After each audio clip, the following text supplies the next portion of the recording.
आप ये पूछ रहे हैं कि अपनी बैकग्राउंड को कितना तैयार किया जाए इंटरव्यू के जी लिए। सर। सर बैकग्राउंड को इतना तैयार किया जाए कि आपकी नॉलेज एक तो पुरानी ना लगे, आउटडेटेड ना लगे, क्योंकि जो आपकी एजुकेशन है वो ये माना जाता है कि आपका इंटरेस्ट भी है। क्योंकि अगर आपका इंटरेस्ट नहीं है तो आपने 3 या 4 साल खराब क्यों किए, जब आपको वो पढ़ना ही नहीं था, आपको वो समझना ही नहीं था। तो एक तो आपकी नॉलेज अप टू डेट होनी चाहिए, उसमें कोई नई इन्वेंशन हो रही है, कुछ भी हो रहा है, आपकी नॉलेज अप टू डेट होनी चाहिए। दूसरा, ये जाना जाता है कि बच्चा जो भी कोई काम करता है, क्या वो पूरी रुचि के साथ में, पूरे इंटरेस्ट के साथ में उस काम को करता है। तो यानी कि आपने जो एजुकेशन में 4 साल लगाए हैं, वो सिर्फ बर्बाद तो नहीं किए हैं, आपने कोई इंटरेस्ट, कोई रुचि उसमें दिखाई थी। बस इतनी ही नॉलेज आपसे पूछी जाएगी कि वो वेरीफाई हो सके कि आपने अपने 4 साल वेस्ट नहीं किए। इतना डिटेल्स में, इतना डीप में नहीं जाएंगे आपके लिए कि बिल्कुल ही ऐसी चीज पूछ ले, अनलेस, इसमें भी एक कंडीशन है, अनलेस आपके बोर्ड में मेंबर आपके सेम बैकग्राउंड से ना हो। अगर आप मैकेनिकल इंजीनियरिंग वाले हैं और आपका कोई बोर्ड मेंबर मैकेनिकल इंजीनियर मिल जाए, वो भी टीयर 1 कॉलेज से, या फिर उसने अपनी इंजीनियरिंग के बाद में कोई डिपार्टमेंट संभाला हो इंजीनियरिंग का, यानी कि उसे नॉलेज डीप में होगी, तो कोई डीप में जा सकता है। अदरवाइज 99% ऑफ द केसेस में नहीं जाएगा। सिर्फ इतनी ही नॉलेज पूछी जाएगी कि आउटडेटेड तो नहीं है और आपने अपने 4 साल बर्बाद तो नहीं किए। इसके अलावा कुछ नहीं पूछा जाएगा।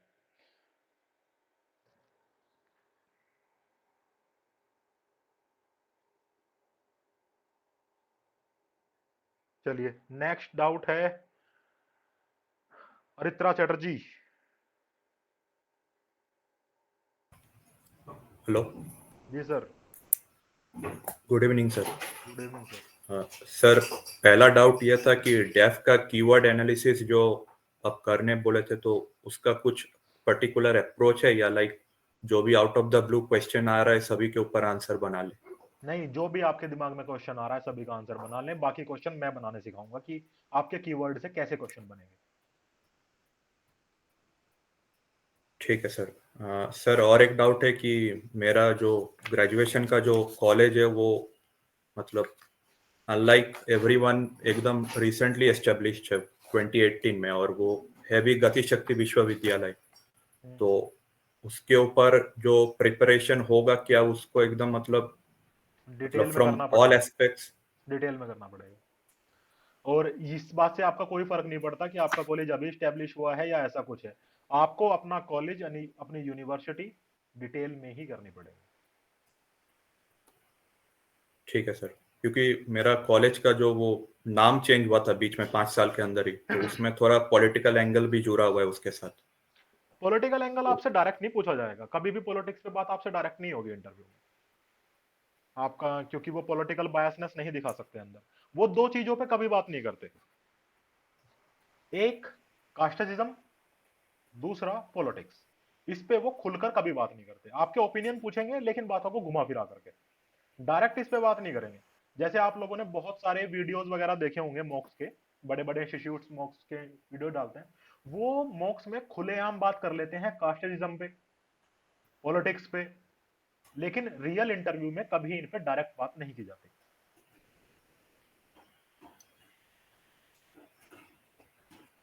और रही जी बात सर। आपके कॉलेज सर यूनिवर्सिटी की, सभी को इन डिटेल करनी पड़ेगी। देखिए, ये तो आप लोग तो यूपीएससी का इंटरव्यू देने जा रहे हो, मैं हर साल बैचेस जी। लेके आता हूँ, paper 1 paper 2 civil services PCS सबके। मेरे यहाँ जो एडमिशन होते हैं, मैं पहले लेता हूँ एक रिटन टेस्ट, उसके बाद लेता हूँ एक इंटरव्यू। उस इंटरव्यू में मैं ये क्वेश्चन बच्चों से पूछता हूँ कि चलिए ठीक है, अपने कॉलेज के बारे में बताइए। 99% को अपने कॉलेज के बारे में नहीं पता होता। एक अभी कुछ टाइम पहले की बात है जिसमें मैंने एडमिशन लिया था, उस बच्चे का नाम कॉलेज का था बाबू बनारसी दास। मैंने सिर्फ इतना पूछ लिया कि बाबू बनारसी दास जी के हमें 4 कंट्रीब्यूशन बता दो हमारे देश में। उसे बाबू बनारसी दास ही नहीं पता कौन थे। कंट्रीब्यूशन तो बहुत दूर की बात है। तो ये कोई भी पूछेगा कि आपने, ये आता है एक क्वालिटी, इंटरव्यू में क्वालिटी होती है जिसे हम बोलते हैं क्यूरियोसिटी ऑफ नॉलेज। और अगर आप अपने आसपास के क्षेत्र में जहां आप पढ़ रहे हैं, रह रहे हैं, खा रहे हैं, पी रहे हैं, घूम रहे हैं, उसकी ही नॉलेज नहीं है, तो हम आपको कैसे ये मान लें कि आपको क्यूरियोसिटी होगी कभी भी नॉलेज की, या कभी भी काम की, या कभी भी ज्ञान की? तो आपको अपने स्कूल, कॉलेज, यूनिवर्सिटी, इनके नाम, हिस्ट्री वगैरह सब पता होना चाहिए।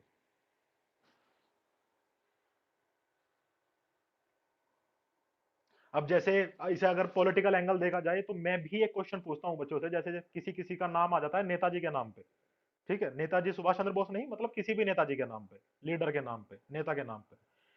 तो एक क्वेश्चन मैं भी पूछ लेता हूं कि आप बताइए, चलिए, कि आपका जो कॉलेज है या यूनिवर्सिटी है, उसका नाम किसी पॉलिटिशियन के नाम पे है। आपको क्या लगता है कि आजकल के समय में किसी भी इंस्टीट्यूशन का नाम किसी पॉलिटिशियन के नाम पे होना चाहिए?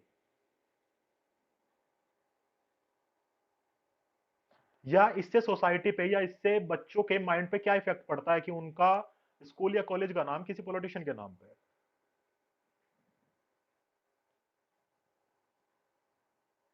तो क्वेश्चन दो तरीके से चलेंगे। एक, सीधा पॉलिटिशियन के बारे में पूछ लो, ये कौन है, कैसे है, जिस नाम पढ़ा है, ऐसे क्या कंट्रीब्यूशन थे कि नाम दे दिया। कह देते हैं कि इनके नाम पे स्कूल रखा गया है या कॉलेज रखा गया है, तो बताइए कि इनका एजुकेशन में क्या कंट्रीब्यूशन था जो इनके नाम पे स्कूल रखा गया। तो इस तरीके से क्वेश्चन फॉर्म होते हैं, ठीक है। जी सर। सर, और एक फाइनल डाउट जो ग्रुप में भी पूछा था कि क्वेश्चन आंसर करने का जो एक सेट, मतलब सबका एक नेचर होता है कि कोई अपने तरीके से बहुत छोटा करके बोल देता है एकदम से, और कोई थोड़ा इलाबोरेट करके अच्छे से एक्सप्लेन करता है। तो उसका जो परसेप्शन होता है जो सुन रहा है, तो उसको हम लोग कैसे नियंत्रित करें, या फिर लाइक कैसे उसको अप्रोच करें कि सब इंटरव्यू में बराबर परफॉर्म कर पाए? सर, किसी भी क्वेश्चन का आंसर एक पर्टिकुलर लेंथ में नहीं हो सकता, ठीक है। अगर आप ये चाहते हैं कि कोई आंसर किसी ने बड़ा कर दिया या कोई आंसर किसी ने छोटा कर दिया, आंसर छोटा करना चाहिए, बड़ा करना चाहिए, टू द पॉइंट करना चाहिए, एक्सप्लेनेटिव करना चाहिए, इलेबरेटिव करना चाहिए, विद रीजन करना चाहिए, नहीं, किसी भी आंसर को किसी भी बंधन में, किसी भी बाउंड्री में नहीं बांधा जा सकता। इंटरव्यू का अकेला सोल पर्पस है आपके विचार जानना, ठीक है, आपके थॉट जानना। आपके थॉट हम जानेंगे आपके मुख से निकले हुए, आपके मुंह से निकले हुए शब्दों से। इंटरव्यू का सोल पर्पस होता है कि क्वेश्चन छोटे रहें, आंसर बड़े रहें। और बड़े का मतलब ये नहीं है कि आधा घंटा आप एक ही आंसर को बोल रहे हो, मतलब जो क्वेश्चन हमने किया है उसकी डिमांड अगर आप 4 लाइन में पूरी कर सकते हैं तो 4 लाइन में कर दीजिए, 10 लाइन में कर सकते हैं तो 10 में कर दीजिए। क्वेश्चन की डिमांड बताएगी आंसर कितना बड़ा होगा। क्वेश्चन ये नहीं बताएगा कि आप, कि मैं तो हर लाइन पे केवल यस, नो, या फिर पूरा पूरा पैराग्राफ बोलूंगा, नहीं। अगर क्वेश्चन आता है कि आप भगवान में मानते हैं, यस सर मैं मानता हूं, वो पूछेंगे भगवान में क्यों मानते हैं, तो पूरा इलेबरेट करना पड़ेगा। तो किसी भी क्वेश्चन को ये नहीं कह सकते कि वो उसी में करना है, छोटा ही करना है, बड़ा ही करना। क्वेश्चन की डिमांड बताएगी कि क्वेश्चन में कितना बोलना है, छोटे बड़े में नहीं नाप सकते इस चीज को। बहुत सारे लोग सिखाते हैं कि टू द पॉइंट आंसर करना चाहिए, क्रिस्प आंसर करना चाहिए। अरे क्यों करना चाहिए? क्वेश्चन की डिमांड बताएगी क्रिस्प करना है नहीं करना है। और इंटरव्यूअर, सीधी सी बात है, मैंने यूपीएससी के ऑफिशियल इंटरव्यू की वीडियो आज तक एक ही बार आई है, ऑफिशियल इंटरव्यू की वीडियो आज तक एक ही बार आई है, वो चैनल पे डाल रखी है, ठीक है। वो चैनल पे आप लोग देख लो, उसमें मेरी बात मत मानो, उनकी बात मानो। वो कह रहे हैं, उसमें ब्रीफिंग कर रहा है बोर्ड का चेयरमैन बाकी बोर्ड मेंबर्स को, और बता रहा है कि हमें ऐसे क्वेश्चन पूछने हैं जिसमें स्टूडेंट या एस्पिरेंट आंसर करे, बोले। हाँ या ना वाले सवाल हमारे किसी काम के नहीं है, क्योंकि हमें उसके ओपिनियन, उसके थॉट्स जानने हैं। तो कम से कम वो इतना तो बोले कि हमें उसके विचार पता चले, यस और नो वाले नहीं। तो वो ब्रीफ कर रहे हैं मेंबर्स को कि let the question to be short and let the student speak more, कि हमें ज्यादा नहीं बोलना है, उसे बोलने के लिए बुलाया है तो उसको सुनते हैं, उसे बोलने का मौका देते हैं। तो क्वेश्चन ऐसे आएंगे जिनमें आप कम से कम इतना तो बोल पाओ कि क्वेश्चन की डिमांड पूरी कर दो। यस और नो वाले क्वेश्चन तो बहुत कम आते हैं। और यस और नो वाले क्वेश्चन उनमें आते हैं जिनमें बोर्ड मेंबर भी अनएक्सपीरियंस बैठे हों। जिसमें एक्सपीरियंस वाले बैठे होंगे उसमें तो यस और नो वाले क्वेश्चन एक भी नहीं आएगा। तो अगर कोई आपको कह रहा है कि आंसर छोटे करो, बड़े करो, टू द पॉइंट करो, सारी की सारी बातें दिमाग से निकाल दो। बस क्वेश्चन की डिमांड पूरी करनी है आपको, जो आप पेपर 2 में भी करते हो, जो आप यूपीएससी मेंस में भी करते हो। क्वेश्चन को देख के पता चलता है ना कितना लिखना है। तो ये पहले से कैसे कह सकते हैं कि छोटा करो या बड़ा करो? ऐसा नहीं हो सकता।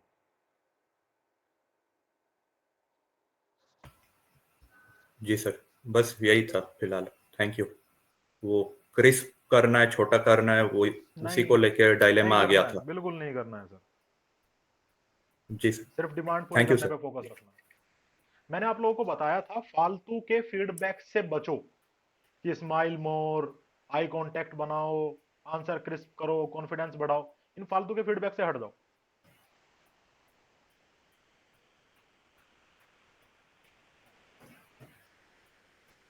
वो कहते हैं कि स्माइल करो, अरे मैं स्माइल पे ध्यान रखूं या अपना आंसर करने पे?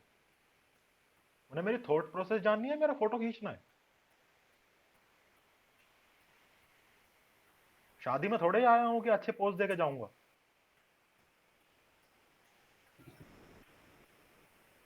हाँ, थोड़ा स्माइल बस इतना कर दो कि ये ना लगे कि बच्चा डरा हुआ है, बस। इससे ज्यादा स्माइल, ज्यादा दांत फाड़ने जरूरी थोड़ी है वहां पे। पूरे दिखाने थोड़े मेरे 32 हैं, मेडिकल में दिखा दी हमने।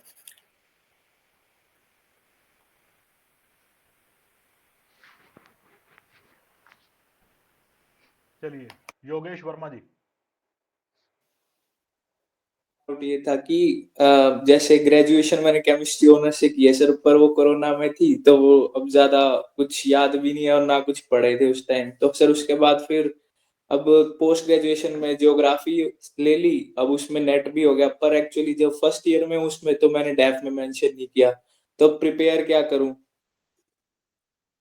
प्रिपेयर आप अपना जो आपने डेफ में लिखा है सिर्फ उतना करिए, एक्स्ट्रा मत करिए। सर पर उसकी उसकी मतलब पढ़े ही नहीं, वैसे ही पास हो गए सर, फ्री फंड में दिल्ली यूनिवर्सिटी में पास हो गए वैसे ही।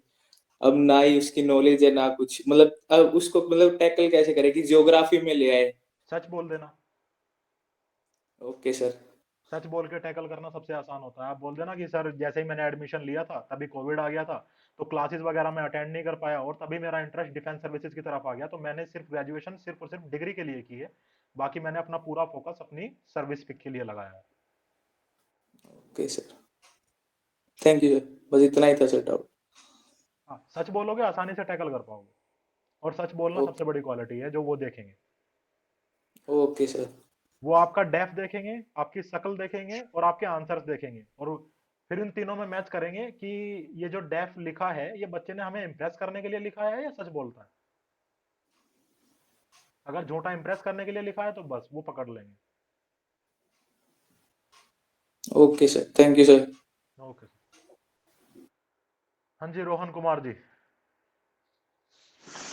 जय हिंद सर। सर मेरा क्वेश्चन इसी से रिलेटेड था जो आप अभी बोल रहे थे कि वो आपका शक्ल देखेंगे। तो आज सर मैं मतलब अपनी बहन को मॉक इंटरव्यू दे रहा था, मतलब वो जनरली फ्री थी तो वो मॉक इंटरव्यू ले रही थी। तो सर उस वो बोल रही थी कि जैसे कुछ एरियाज के जो क्वेश्चन जैसे वो पूछ रही थी चाइना और पाकिस्तान के बारे में, तो जो आंसर्स मुझे ट्रिगर कर रहे थे सर, तो बोल रही थी कि तेरे फेशियल एक्सप्रेशंस काफी एग्रेसिव हो जा रहे थे, तेरी आंख और आईब्रो चढ़ जा रही थी, और तू मुझे काम एंड कंपोज नहीं लग रहा था सर। तो सर अभी आपने थोड़ी देर पहले बोला कि फोटो खिंचाने नहीं जाना है, या फिर हमेशा दांत नहीं फाड़ने, स्माइल नहीं करना है, तो सर इस चीज को मतलब कैसे करे सर? ये दोस्तों के साथ मतलब बैठ करके कैसे बात करे और कैसे मतलब इस पे नहीं काम सर, करे सर? मैंने ये नहीं कहा कि स्माइल नहीं करना है, मैंने कहा इतना करना है कि बस सीरियस ना लगे, लेकिन ज्यादा भी इसके चक्कर में नहीं पड़ना है, सोच के नहीं करना है। फोकस नहीं रखना है कि मैं स्माइल करूंगा। वो नेचुरली हो क्योंकि रही है, वेल एंड गुड, नहीं हो रही है तो उस पर फोकस नहीं करना है। क्योंकि सर जब मैं मिरर प्रैक्टिस करता हूँ सर, तो उस टाइम मैं कॉन्शियस हो जाता हूँ, तो उस टाइम मैं मेजर्ड अपने मतलब अपने आप को एक्सप्रेस मेजर्ड वे में अपने आप को एक्सप्रेस कर पाता हूँ। बट जैसे ही जब सामने वाला कुछ ऐसे पॉइंट्स आते हैं सर, तो वो फिर वो बोलता है कि मतलब उस सामने वाले के हिसाब से कि मैं बहुत ज्यादा एग्रेसिव या फिर चार्ज अप दिख रहा था। तो सर चार्ज अप दिखना सिर्फ और सिर्फ फेशियल एक्सप्रेशन से नहीं होता ना, वो आपकी वोकल टोन से भी होता है। अगर आप अपनी वोकल टोन को थोड़ा कंट्रोल करेंगे तो फिर आपके फेशियल एक्सप्रेशन से ज्यादा फर्क नहीं पड़ेगा काम एंड कंपोज दिखने के लिए। अब राइट देखिए, सर। मैं आपको इसका एग्जांपल अभी फिलहाल में दे रहा हूँ। अभी मैं जैसे बात कर रहा हूँ आपको लग रहा है कि मैं अग्रेसिव हूँ? किसी भी तरीके से आप लोगों को लग रहा हो? अभी जो भी मैं आप लोगों से बातें कर रहा हूँ, आप लोगों को लग रहा है कि मैं अग्रेसिव वे में हूँ, या फिर मैं गुस्से में हूँ, या फिर मेरी कोई भी प्रतिक्रिया आप लोगों को पता चल रही हो? नहीं सर। और क्या पता अभी फेशियल हाँ एक्सप्रेशन तो सर। मेरे बंद है, क्या पता मैं गुस्से में ही हूँ। हो सकता है सर, माइट बी। एक सेकंड रुकिएगा प्लीज, डोर बेल है।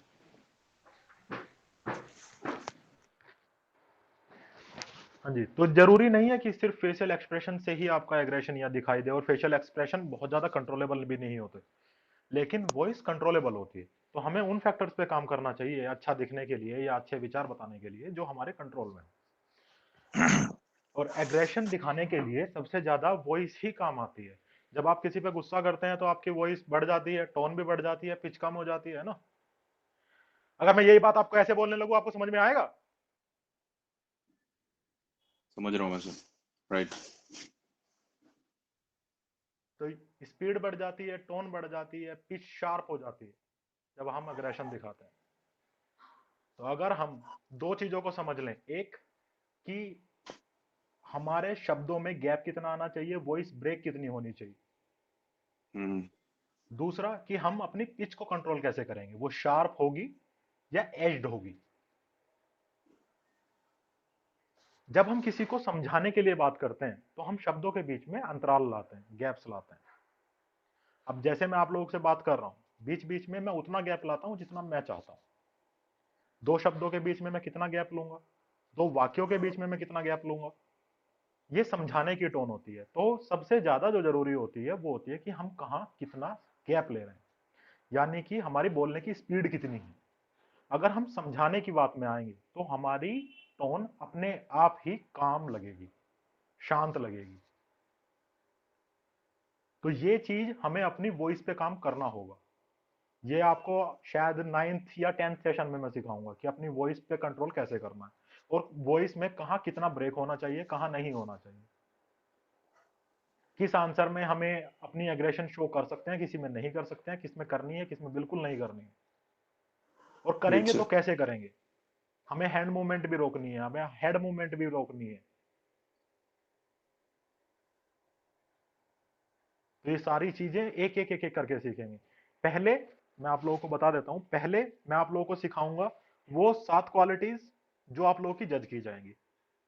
ठीक है, जो भी क्वालिटी मैं बताऊंगा कि ये जज की जाएगी, उसे ये भी बताऊंगा ये कैसे की जाएगी, कौन कौन से क्वेश्चंस या किस तरीके के क्वेश्चंस होंगे जो ये क्वालिटी को जज करेंगे, और कैसे आप इन्हें सही कर सकते हो। फिर मैं उन फैक्टर्स पे काम कराऊंगा जिस फैक्टर से आपकी प्रेजेंटेशन अच्छी होगी, चाहे वो बॉडी लैंग्वेज हो, चाहे वो फेशियल एक्सप्रेशन हो, चाहे वो आपकी पिच एंड टोन हो, किसी भी तरीके से हो। वो एक एक चीज मैं आप लोगों को बता के जाऊंगा आप कैसे कर सकते हैं।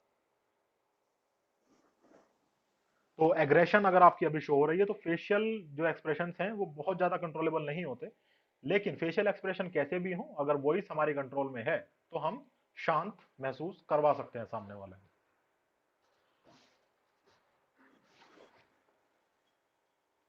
Right sir. वो इतने गुस्से में आ जाते हैं स्पीच देते हुए, वो आर्मी का इफेक्ट है उनके ऊपर। लेकिन फिर भी मैं यही कहूंगा कि आप लोगों से शायद नहीं पूछा जाएगा, और अगर पूछा भी जाता है तो क्या दिक्कत है, ट्रेन तो कर ही रहा हूं ना मैं हर चीज के लिए। अगर क्योंकि सर किस्मत मैं खराब भी बिहार है से और पूछ लिया हूँ। जाता है तो क्या दिक्कत है। मैं सर बिहार से ही, और मैं मेरे को मतलब ऐसा लग रहा था कि कहीं मतलब शायद पॉलिटिकल बैकग्राउंड्स में चले जाए, तो उस मामले में कैसे अपने बैलेंस वो रखना है। फिर वो बाद में वो सर वो एंटी डिफेक्शन लॉ पे वो डिस्कशन चला गया था 52nd अमेंडमेंट को लेकर के। इसीलिए इसीलिए चला गया था ना, क्योंकि डायरेक्ट पॉलिटिकल नहीं कर सकते थे। तो वो आपका ओपिनियन किसी और चीज पे लेके जाएंगे, ऐसी चीज पे जो लॉ हो, कानून हो, या फिर आपका ओपिनियन हो। Right sir. Right sir. इस जो उन्होंने पलटू राम या ऐसे किसी शब्द का प्रयोग किया है उसको वो जज भी नहीं करेंगे, जो आपने उस पर आंसर दिया होगा उस पर आपको जज भी नहीं किया जाएगा। क्योंकि पॉलिटिकल आइडियोलॉजी और रिलीजियस आइडियोलॉजी अलग अलग हो सकती है, उन पे यूपीएससी अगर जज करने लगेगी तो आधे से ज्यादा बच्चे फेल हो जाएंगे। Right sir.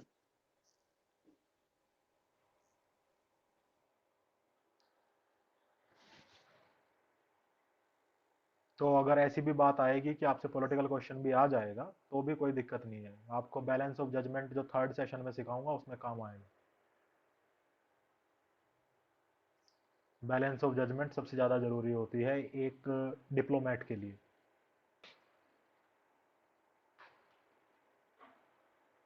हाँ जी प्रीतम शर्मा जी, आप पूछिए। सर हमने जो सब्जेक्ट्स पढ़ा था सर अभी हम्म, पेपर 1 के लिए सर, हम्म, उसको सर इंटरव्यू के लिए कितना प्रिपेयर करना होगा सर? कोई ज्यादा नहीं। सर जैसे ऑलमोस्ट 60 टू 70% भूल गए सर, क्योंकि कोई सर ज्यादा जरूरत पढ़ाई नहीं है, छूट। कोई ज्यादा जरूरत नहीं होती उसकी। जनरल चीजें पूछी जाती हैं करंट अफेयर से रिलेटेड, आपसे ये नहीं पूछा जाएगा कि आपने इसमें कौन सा क्या कर रखा है, या उसके सिलेबस से कुछ नहीं पूछा जाएगा। मैक्सिमम से मैक्सिमम पूछेंगे, आपसे पूछ लेंगे आपका फेवरेट सब्जेक्ट कौन सा रहा है तैयारी के दौरान, उसमें से कोई एक आध क्वेश्चन पूछ लिया तो पूछ लिया बस। सर मेरे को एक और चीज़ पूछना था सर। जी। सर जैसे सर मैं शुरू से डिफेंस एस्पिरेंट रहा हूँ सर, हम्म, बट एनडीए दे नहीं पाया था सर, क्योंकि सर उस टाइम इंजीनियरिंग का ज़्यादा प्रेशर था सर। हम्म। और सर वो सेमेस्टर मतलब एनडीए के एग्ज़ाम भी उस पीरियड में था सर, जिस पीरियड में सर प्री बोर्ड चल रहे थे सर 12th में। तो और सर उसके बाद ही सर सेकेंड ईयर से मैंने प्रिपरेशन स्टार्ट की सर। तो अगर मैं बोलूँगा सर कि मैं शुरू से डिफेंस एस्पिरेंट रहा हूँ, तो ये बात नहीं उठाएंगे सर वो कि एनडीए क्यों नहीं दिया तो ये सर सब? इसका आंसर तो आपके सवाल में ही है ना। आप क्यों बोलोगे कि आप शुरू से डिफेंस एस्पिरेंट रहे हो, बस खत्म। आप बोलोगे कि सर मेरा इंटरेस्ट मेरे ग्रेजुएशन के दौरान बना है। तो आप सर क्यों कोई बोलोगे मैं ऐसा शुरू से इंसिडेंट रहा हूँ। बताना होगा ना सर। हाँ, इंसिडेंट बता दो, फैमिली बैकग्राउंड बता दो कि सर उससे पहले मैंने कभी करियर का सोचा ही नहीं था। जब मुझे लगा कि मुझे किस लाइन ऑफ करियर में जाना चाहिए, जब मैंने इस बात में सोचा, पढ़ा, जाना, समझा, दूसरों से बात की, पेरेंट्स से बात की, उसके बाद मैंने देखा कि कौन सी सर्विस मेरे लिए, मेरे एटीट्यूड के लिए, या मेरी पर्सनैलिटी के लिए, मेरे पर्सनैलिटी डेवलपमेंट के लिए अच्छी है, तो मुझे सबसे अच्छा ऑप्शन डिफेंस का दिखाई दिया और मैंने इसके लिए प्रिपरेशन स्टार्ट कर दी। Okay sir. तो अगर शुरू से बोलोगे तो वो शुरू से पूछेंगे ही कि शुरू से थे तो अब तक हुए क्यों नहीं। Okay sir. ये कुछ चीजें गलत होती हैं, आप लोग गलत ही बोलते हो इन्हें। जैसे बोलते हो कि मैं बचपन से यूनिफॉर्म सर्विस में जाना चाहता था, बचपन से सीरियसली? बचपन में तो आप एस्ट्रोनॉट बनना चाहते थे, पायलट बनना चाहते थे, तो बचपन से शुरू से ऐसे शब्दों का प्रयोग क्यों करना? जिनके कैमरास बंद है या निकाल रहा हूं। हाँ जी, ऋषिकेश जी। सर मेरा डाउट तो लैंग्वेज सेक्शन से रिगार्डिंग था। और उसमें जो होता है which language you speak right etcetera etcetera, so तो मैंने उसमें संस्कृत डाल रखा है, क्योंकि मेरा 12th तक संस्कृत था। इसकी वजह से मैंने वो तीनों डाल रखे कि रीड भी कर सकता हूँ, स्पीक भी कर सकता हूँ और राइट भी। लेकिन मुझे ऐसा कुछ आता नहीं सर। तो फिर तो लिखा मैं क्यों था? उनको बोल दूं क्या मतलब? सर वैसे ही मैंने सोचा कि अगर मेरा 12th तक है तो अगर नहीं लिखूंगा तो आज पूछ लेंगे कि तुमने 12th तक पढ़ रखा है तो इधर डाला क्यों नहीं सर। तो मैंने वो डाल दिया सर ऐसा। तो उनको बता सकता हूँ कि सर मतलब अ, उसके बाद मेरा कुछ इंटरेस्ट नहीं था ऐसा कुछ। नहीं, इंटरेस्ट नहीं था कैसे? 12th तक पढ़ रखा है तो पढ़ना आना चाहिए। 12th तक तो आपने हिंदी इंग्लिश भी पढ़ी थी, वो सर भी आती है उसके बाद। हाँ सर, हिंदी नहीं था सर मेरा, मेरा इंग्लिश और संस्कृत था। लेकिन सर माय ग्रेजुएशन के टाइम हमें वो संस्कृत का ऑप्शन अवेलेबल नहीं था। तो उसके बाद वो ग्रेजुएशन डेज में मेरा कुछ मतलब संस्कृत से रिलेशन हो गया, तो उसकी वजह से। नहीं सर, बिल्कुल नहीं, डेफिनेटली क्वेश्चन आएगा और प्रिपेयर करना पड़ेगा, बचा नहीं जा सकता इससे। Okay sir. आपने संस्कृत लिख, अगर वो देख ही ना पाए, डेफ में नजर ना गई उनकी, तो बचोगे। हाँ। अगर उसकी उनकी नजर जाएगी संस्कृत पे तो डेफिनेटली क्वेश्चन आएगा। Okay sir. पिछली बार एक बच्चे के में लिखा हुआ था संस्कृत, उससे उन्होंने कहा यूपीएससी के लोगों पे संस्कृत में क्या लिखा हुआ है वो बताइए, और फिर उसका मतलब पूछा कि बताइए इसका मतलब क्या होता है, यूपीएससी के लोगों पे क्या लिखा हुआ है बताइए।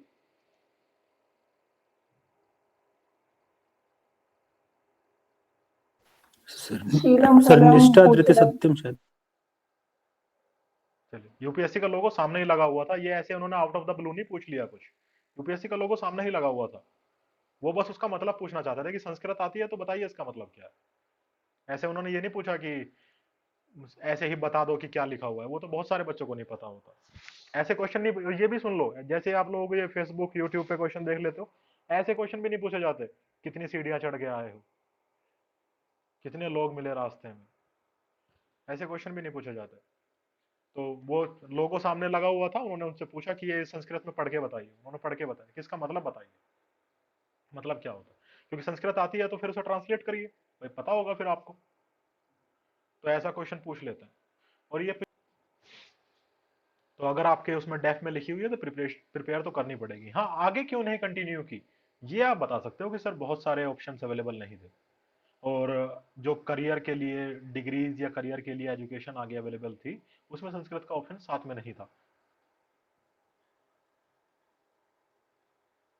Okay sir. बाकी आपने स्पीक में लिख रखा है तो हो सकता है कहने बोल के दिखाइए,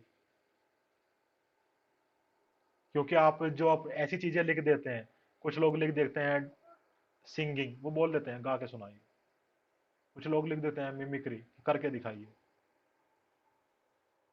मैं भी करवाऊंगा, मजा आता है उसमें, जब मौका लूंगा मैं भी करवाऊंगा।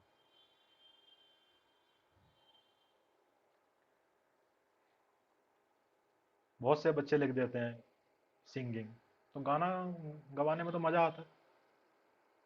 चलिए शुरू हो जाइए। और इससे आपकी स्किल नहीं देखी जा रही, ये नहीं देखा जा रहा आप गाना कैसे गाते हैं, हेजिटेशन देखी जाती है, परफॉर्मेंस देखी जाती है कि लोगों के सामने अंडर प्रेशर कैसा परफॉर्म करता है।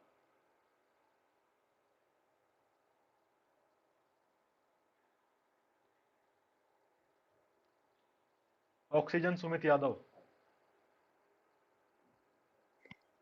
सर मेरा क्वेश्चन ये था कि आपने जैसे बोला कि सच को डिफेंड करना इजी रहता है, तो वो पर्सनल लाइफ के कौन कौन से ऐसे एरियाज होते हैं जहां हम मतलब सच बोल सकते हैं, और कौन कौन से ऐसे एरिया हैं जहां हम मतलब सच नहीं बोल सकते? कुछ ऐसे होते हैं ना टॉपिक्स जो जो बात जो बात अपने जो बात आप अपने मम्मी पापा से सच बोल सकते हो वो इंटरव्यूअर से भी बोल देना, जो उनसे भी नहीं बोल सकते वो उनसे भी मत बोलना। और मतलब किस लेवल तक के वो पर्सनल लाइफ के क्वेश्चन पूछते हैं? उनका कोई लेवल नहीं है।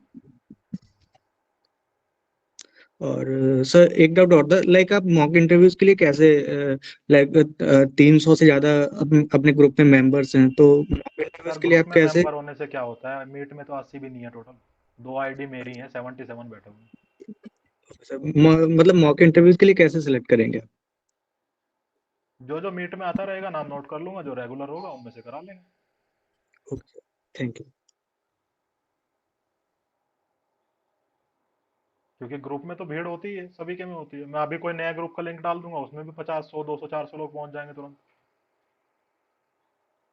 मटेरियल इकट्ठा करने में और ग्रुप्स में ऐड होने में तो बहुत आगे हो आप लोग, तुरंत चले जाते हो, चाहे उस मटेरियल को जिंदगी में दोबारा खोल के ना देखो, लेकिन फोन में सेव जरूर करना।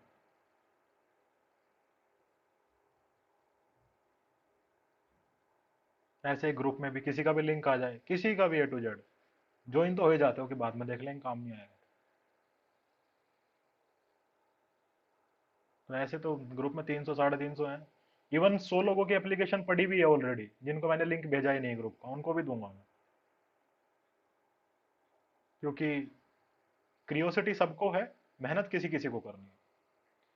अब मैंने आप लोगों को पहले दिन बोला कि कोई न्यूज पे एनालिसिस करिए, अपना ओपिनियन बनाइए, 10-12 लोगों ने पहले दिन किया, दूसरे दिन मैंने ही न्यूज दे दी, स्टिल केवल एक या दो ने किया, वो भी मेरे 2 बार बोलने के बाद, 12 घंटे बाद रात को।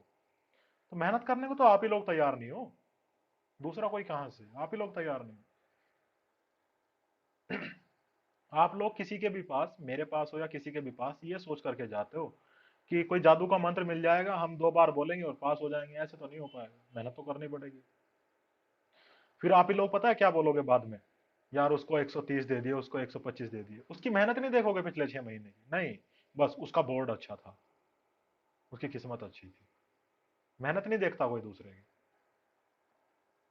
कि उसने पूरा अपना डेफ तैयार किया, 50-60 पेज के डेफ पे नोट बना लिए, सारी करंट अफेयर रट ली, सिक्योरिटी रट डाली, 50 जगह मॉक दे दिए, सारे सेशंस में हर टीचर के पास अटेंड किए, उसकी मेहनत कोई नहीं देखता कि उसने क्या किया कैसे किया, बस ये बोल देंगे उसका बोर्ड अच्छा था।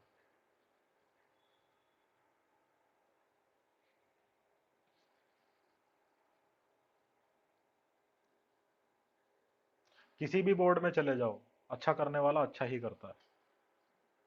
कोई कोई एक्सेप्शन में होता है कि किसी बोर्ड ने किसी को बहुत ही ज़्यादा दे दिए, और वो केवल 2 या 4 ही कैंडिडेट होते हैं, और पोस्ट 359 हैं, 359।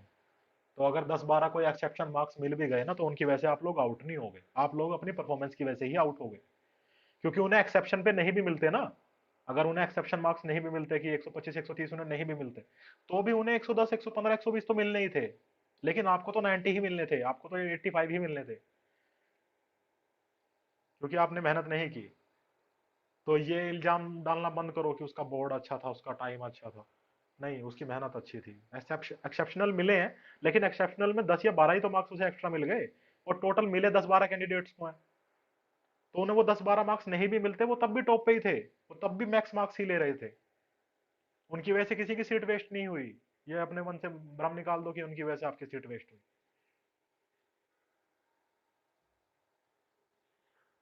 तो अगर आप अपना, आपका स्कोर 70 75 80 आ रहा है, तो किसी को फिर चाहे 100 मिले या 140, क्या फर्क पड़ता है, वो तो सीट लेगा ही।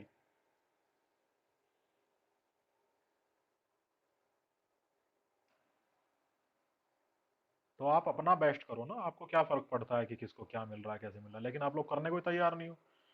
2 दिन तक तो आप लोगों से न्यूज तो पढ़ी नहीं गई, और तो होगा क्या। और मैं ये भी बता रहा हूं आप लोगों को, आप लोग इस इंटरव्यू का बहाना लेकर के अगले 6 महीने कोई भी एग्जाम में पढ़ोगे नहीं। मानता हूं मैं, स्ट्रेस होता है, ये होता है, वो होता है, लेकिन बहाना भी होता है। बच्चों को बहाना मिल गया, इंटरव्यू का कर रहे हैं, पेपर निकल गया, एक माइंड बन गया कि हमने यूपीएससी का पेपर निकाल लिया है, और 6 महीने किसी एग्जाम के लिए नहीं पढ़ रहे हैं, इंटरव्यू का कर रहे हैं, इंटरव्यू का कर रहे हैं। लेकिन इंटरव्यू का भी नहीं कर रहे हैं, अगर करें तो करें, उसका भी नहीं कर रहे हैं भाई।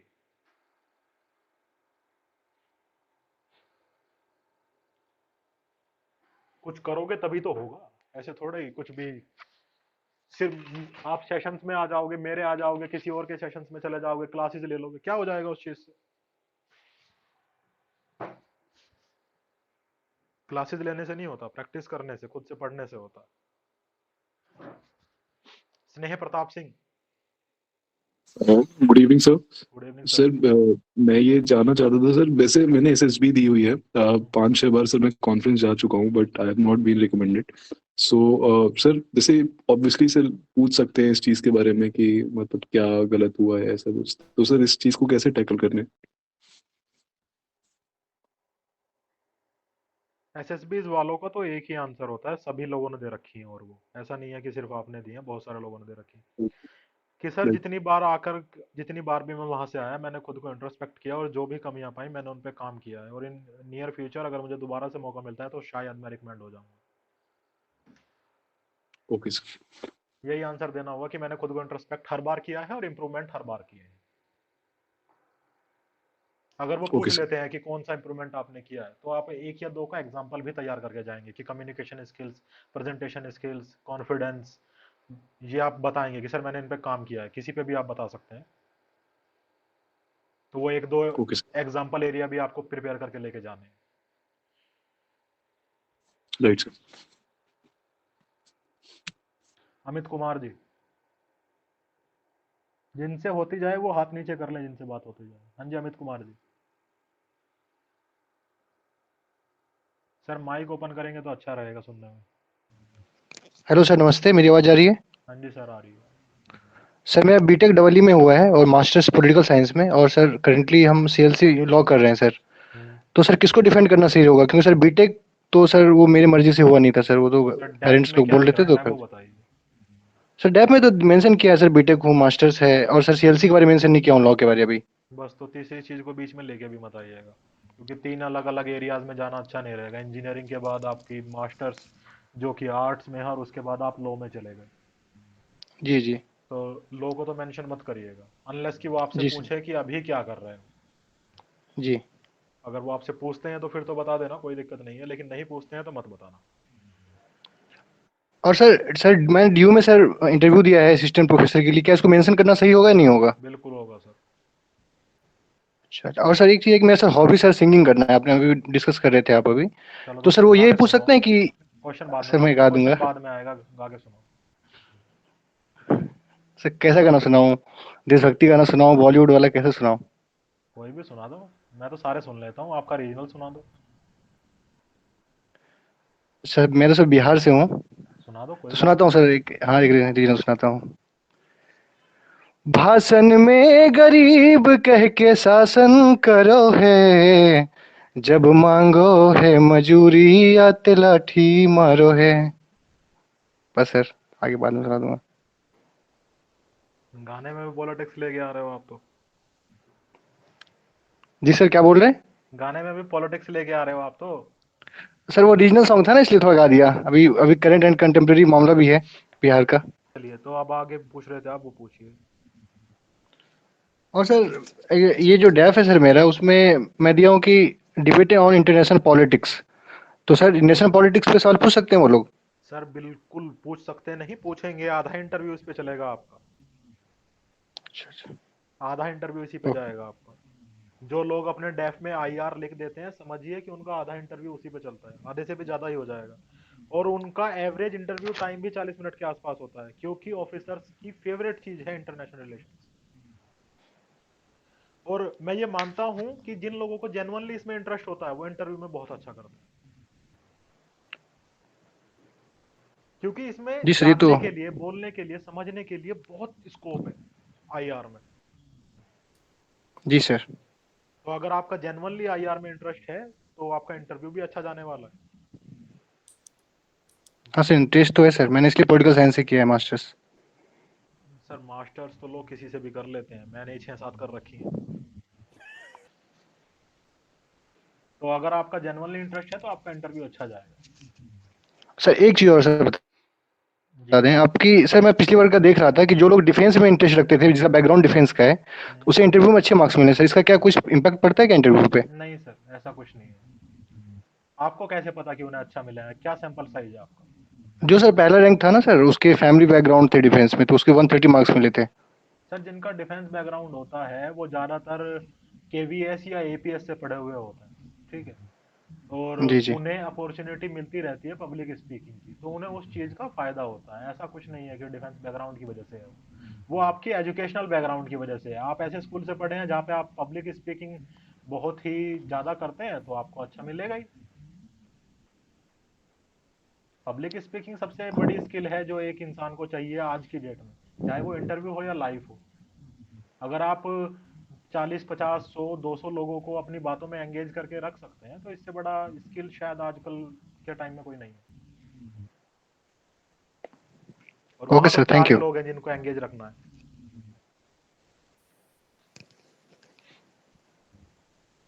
सर आपने माइक ओपन छोड़ दिया, कैमरा बंद कर लिया, इसका अपोजिट करना होता है।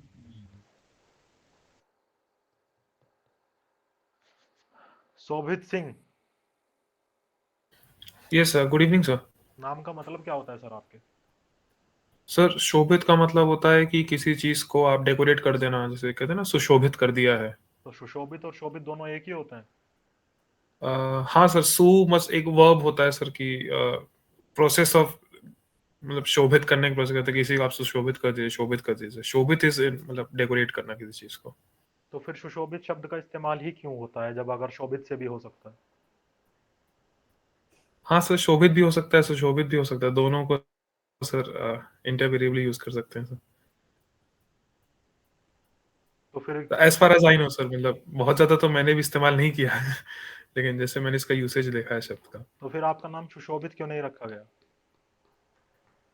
सर पेरेंट्स की चॉइस रही होगी। चलिए,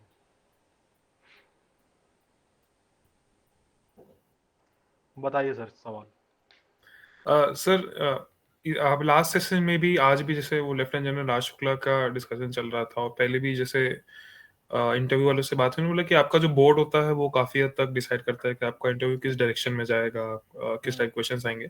सर बट पहले भी डाउट आता था, आज भी, कि सर ये बोर्ड कब पता चलता है? जैसे मैंने सिविल सर्विस वालों का भी देखा, तो बस वो लोग फोरनून सेशन एंड आफ्टरनून सेशन लिख देते हैं, टाइम लिख देते हैं। बोर्ड का तो कुछ रेलेवेंस, मतलब कुछ डिस्क्रिप्शन रहता नहीं कि आपको कौन सा बोर्ड मिलेगा। तो प्रिपरेशन कैसे होती है सर उसकी फिर बोर्ड वाइज? सर जब आप सुबह में जाते हो, तो जहां पे आप बैग जमा करोगे ना, आपको आपको वहां पे एक टोकन मिलेगा। टोकन होगा टेबल नंबर का, उस पे टेबल नंबर लिखी हुई होगी, किस टेबल नंबर पे जाके बैठना है। तो वो जो आपको टेबल नंबर मिलेगी वो किसी एक बोर्ड की ही होगी कि आप उस टेबल पे बैठे हुए सारे एक ही बोर्ड पे जाएंगे, तभी आपको पता चलता है। वो तब पता चलेगा जब आप अपने अटेंडेंट से पूछोगे, जो आपका टेबल अटेंडेंट होगा, एक टेबल यस अटेंडेंट सर, आपको मिलेगा, यस सर, वो आपको बताएगा अगर आप उससे पूछोगे तो। और उसकी मर्जी है, देखो वो राजा होता है, वो एमटीएस है, उसे कोई फर्क नहीं पड़ता किसी से कौन आईएएस है और कौन मंत्री, वो एमटीएस होता है। तो उसके मन में होगी तो बता देगा, वरना कह देगा जाके देख लेना, तो क्योंकि सर वो मतलब धमका देता है सच में। उसने एक बार मुझे भी धमका दिया था, वो धमका देता है सच में। उसका नाम इधर उधर कर दो, फोटो इधर उधर लगा दो, क्योंकि वो वहां पे बैठ के फॉर्म भरना होता है, यस सर। वहां पे बैठ के फॉर्म भरने होते हैं वो उस टेबल पे। वो जरा सा भी इधर उधर कर दो वो धमका देता है, वो नहीं सोचता कि ये आईएएस बनने वाला है। तो सर सबके लिए प्रिपरेशन करना पड़ेगा हर यूपीएससी जी मेंबर के सर, लिए? जी सर, ये आपको पहले से पता नहीं चलेगा। ओके बाकी सर। जैसे अभी आप लोग कट ऑफ पे, मार्क्स पे, इतनी सारी चीजों पे डिबेट कर रहे हो ना, जैसे ही शेड्यूल आएगा तो उसके 2-4 दिन बाद आप इस पे भी जज करने लगोगे कि मेरा उस पे जाने वाला है, मेरा उस पे जाने वाला है। वो तुक्के मारने लगते हैं सब। वो देखेंगे कि जो शुरू के 5 रोल नंबर हैं वो उसके पास जाते हैं, उसके 5 रोल नंबर उसके, इस 5-5 के हिसाब से मेरा कहाँ पड़ेगा, मेरा किस पे जाएगा, लेकिन वहां पे जाके कुछ और ही हो जाता है। ठीक है सर। अभी आप ये लोगों को पूछना खेलने के लिए बहुत सारे चीजें मिलेंगी। अभी कट ऑफ है, कितने कैंडिडेट इंटरव्यू दे रहे हैं, कौन सा बोर्ड मिलेगा, कितने नंबर आएंगे, पेपर 2 का क्या एवरेज रहने, वो अभी खेलने के लिए बहुत सारी चीजें मिलेंगी आपको। तो बात में सर उसी पे फोकस करेंगे। चलिए ठीक है, सौम्यादीप जी। हाँ सर।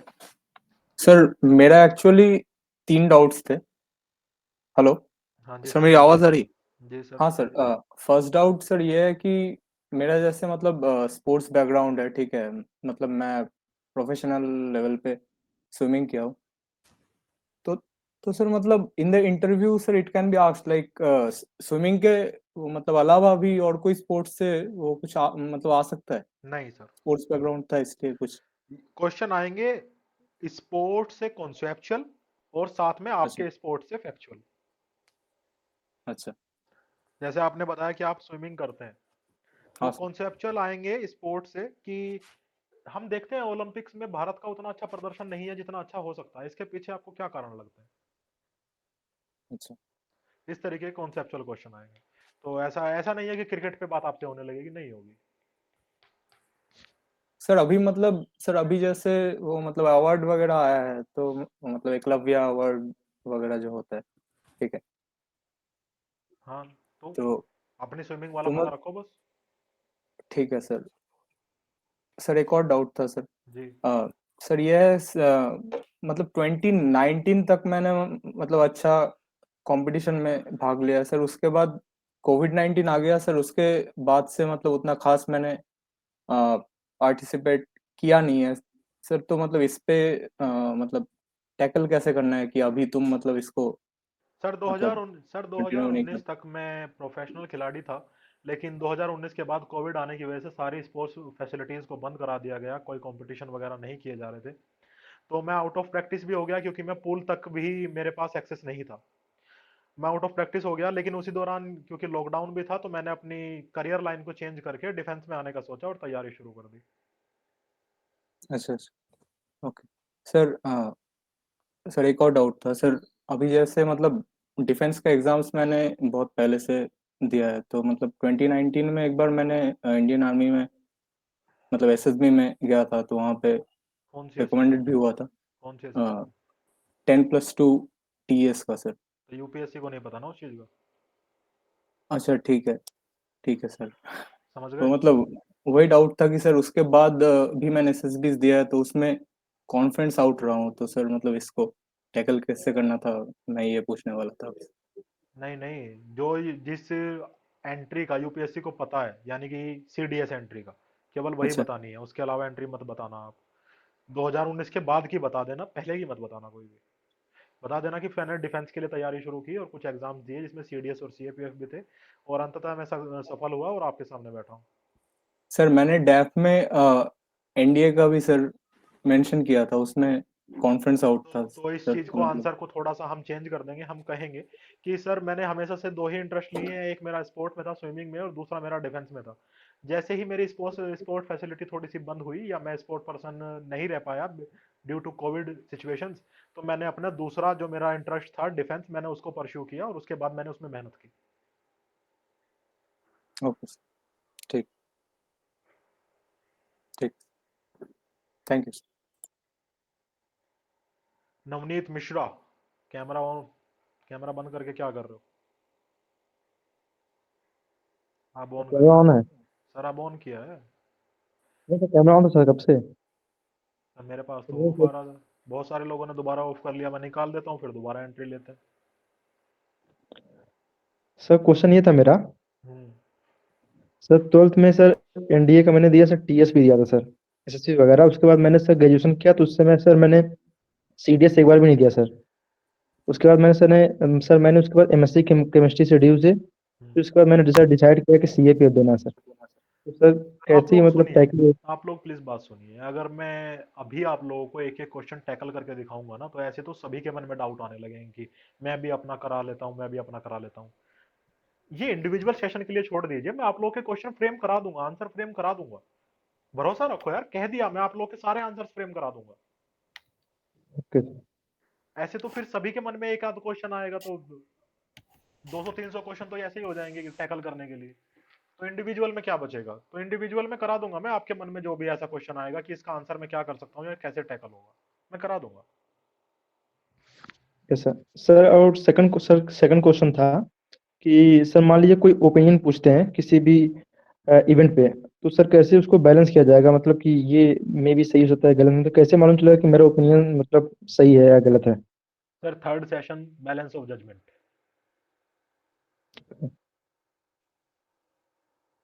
Thank you sir.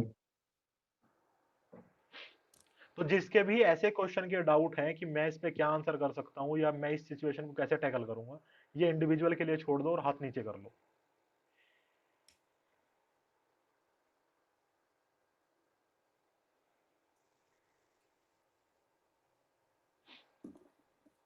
चलिए सचिन मिश्रा जी बताइए।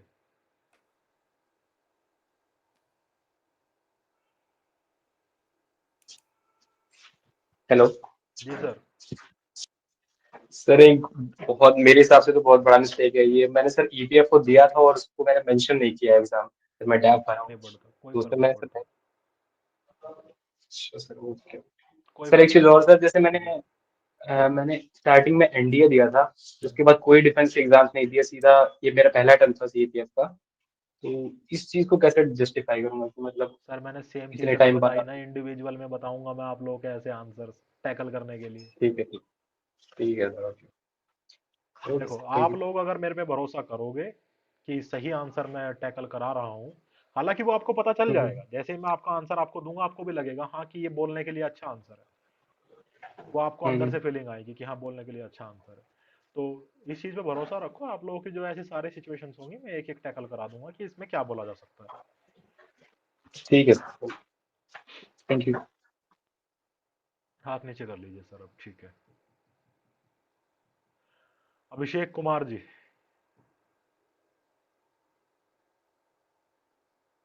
दो बैठे हैं सर, लेकिन आप दो हैं। कोई बात नहीं, एक एक करके दोनों बोल लेना।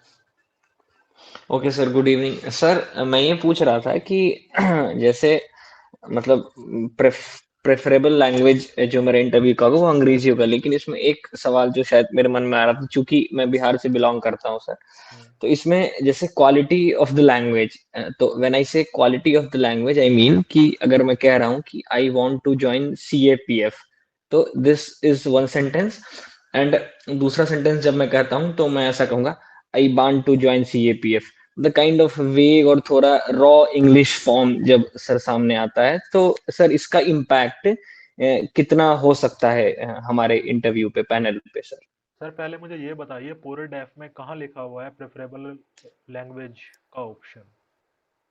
नहीं, प्रेफरेबल लैंग्वेज का ऑप्शन मैं नहीं कह रहा सर, मेरा ये कहना है कि जब मैं इंटरव्यू दे रहा हूँ तो मैं अंग्रेजी में इंटरव्यू दे रहा हूँ, तो उस मामले में ये मेरी जो क्वालिटी ऑफ स्पीकिंग है, मतलब क्वालिटी ऑफ द लैंग्वेज है, वो सर कितना मैटर करेगा, मैं ये जानना चाह रहा था। सर बहुत मैटर करेगा, काफी ज्यादा फाइन, मैटर करेगा, यही क्योंकि जानना जो लैंग्वेज आप चूज कर रहे हैं आपको एक्सेंट भी उसी हम्म। लैंग्वेज का रखना चाहिए। ऐसा नहीं है ओके, कि आप यही अपने मैं अपने लोकल रीजनल एक्सेंट को आप दूसरी लैंग्वेज के ऊपर ढाल करके बोलेंगे तो वो अच्छा नहीं लगता। Hello, I am audible to you? Yes sir, मतलब वही एक यस सर, ठीक है, ये एक समस्या सर। एक और जो प्रॉब्लम, शायद ये इंडिविजुअल सेशन के लिए हो, बट फिर मैं पूछ लेता हूँ, अगर इंडिविजुअल सेशन का ये क्वेश्चन होगा तो सर वहीं डील कर लेंगे। सर मैंने मेरा ऑनर्स पेपर संस्कृत रहा है सर, ग्रेजुएशन मैंने संस्कृत से की है, और वो भी मैंने की है Saint Stephen's College University of Delhi से। एक दूसरी प्रॉब्लम क्या है कि जो लैंग्वेज सेक्शन था सर डीएएफ फॉर्म में, उसमें सर मैंने मतलब I can only read English, sorry read Sanskrit, but मतलब अगर कोई ऐसे वर्ड्स आप दे दो जो अननोन है तो मैं इसको ट्रांसलेट नहीं कर पाऊंगा हिंदी या अंग्रेजी में। तो सर बड़ा अननोन संस्कृत का शब्द तो उन्हें भी नहीं आता होगा ना। मतलब सर कोई भी एक, मतलब जैसे जो फेमस श्लोक संगीता के या कहीं भी और, वो तो कर लूंगा, बट कुछ भी ऐसी पंक्ति कह दें जो शायद उनको पता हो और मुझे ना पता हो। तो सर ऐसी तो बहुत सारी चीजें हैं जो उन्हें पता हो आपको ना पता हो, इसमें संस्कृत का कोई रोल नहीं है। नहीं बट सर, मतलब मैंने संस्कृत से ग्रेजुएशन किया, तो at least I should be well aware of the fact कि what how you can translate this particular language ना, क्योंकि तुम उस लैंग्वेज से मतलब you are well acquainted with that language. Sir English तो मुझे भी आती है, लेकिन कभी कभी अंग्रेजों की बात मुझे भी ट्रांसलेट करनी पड़ जाती है। यस, ये तो एक लैंग्वेज आने का वैलिड मतलब पॉइंट ये है तो सर। नहीं है कि सब कुछ मुझे आए। हिंदी के भी कुछ ऐसे शब्द डेफिनेटली हैं, सर, ये हिंदी के भी कुछ ऐसे शब्द हैं, मैं आप लोगों से अर्थ पूछूंगा। अभी उन्हें शोभित अपने नाम का अर्थ नहीं पता था उन्हें, और हिंदी उन्हें आती यस, है। ये एक वैलिड पॉइंट, ये एक वैलिड पॉइंट है सर। तो ऐसा थोड़ी है कि संस्कृत आती है तो आपको जो मेजर चीजें हैं वो आती है, ठीक है। जैसे मतलब मैं उनसे, मतलब जैसे मेरे डैब से या मेरे बैक मतलब संस्कृत बैकग्राउंड से, why you went for Sanskrit, why defence, मतलब इस तरह के जो हाँ, नॉर्मल ये सब सवाल हैं क्वेश्चन आप या कर लेना। बाकी अगर कोई ट्रांसलेशन या कोई आपसे कोई श्लोक या कोई गीता का कुछ ऐसा ट्रांसलेट वो कराएंगे तो वो तो नॉर्मल है, वो तो कोई भी कर लेता है, आप भी हाँ, कर मतलब लेना। जो फेमस है यदा यदा हि धर्मस्य या धर्म क्षेत्र कुरुक्षेत्र, ये सब तो सर मतलब काफी कॉमन और नोन भी है। बस तो यही सब चाहिए भी, और नहीं चाहिए। बाकी आपको स्पेशलिटी वो कहें कि आपको ये नहीं आता तो संस्कृत नहीं आती, तो आपको इंग्लिश का शब्द ऐसा ले जाओ जो उन्हें ना आता हो और पूछ लेना कि सर आपको इसका मतलब पता है, इसका मतलब आपको इंग्लिश नहीं ये आती। एक, यस सर, ये एक मतलब डेफिनेटली एक वैलिड पॉइंट हो सकता है, तो मतलब इसी के लिए थोड़ी वो थी सर, मतलब ना ना ना, यस ऐसा सर कुछ नहीं है ये। कि अगर आप कुछ शब्द को मतलब नहीं जानते तो आप वो भाषा नहीं जानते, ऐसा नहीं होता। नहीं, लेकिन फिर मैंने वो लैंग्वेज वाले सेक्शन में लिखा है कि मतलब वो रीड राइट और स्पीक वाले में था ना, तो वहां मैंने स्पेसिफिकली लिख दिया कि आई can only read Sanskrit which ever words you give me, but मतलब मैं उसको ट्रांसलेट नहीं कर पाऊंगा, फिर वो मैथिली हो या अंग्रेजी हो हिंदी हो, ये तो कर ही पाऊंगा। सर इसमें चिंता वाली बात ही नहीं है। आपने थ्री इडियट्स देखी है? नहीं सर, नहीं देखिए, तो आज जाके सॉरी। देखिएगा, उसमें दो इंग्लिश के ऐसे शब्द हैं जो प्रोफेसर को नहीं आते थे। Someone is asking Saint Stephen's में संस्कृत भी पढ़ते हैं। तो ऐसा नहीं है कि कुछ शब्द नहीं आते तो वो भाषा नहीं आती। इस पे आपको वो भी जज नहीं करेंगे, इतने समझदार वो भी हैं। हाँ, आपको परेशान करने के लिए कुछ पूछ लें या बात अलग है, लेकिन परेशान करने के अलावा आप आंसर नहीं भी कर पाएंगे तो इस पे आपको जज नहीं किया जाएगा। Yes sir.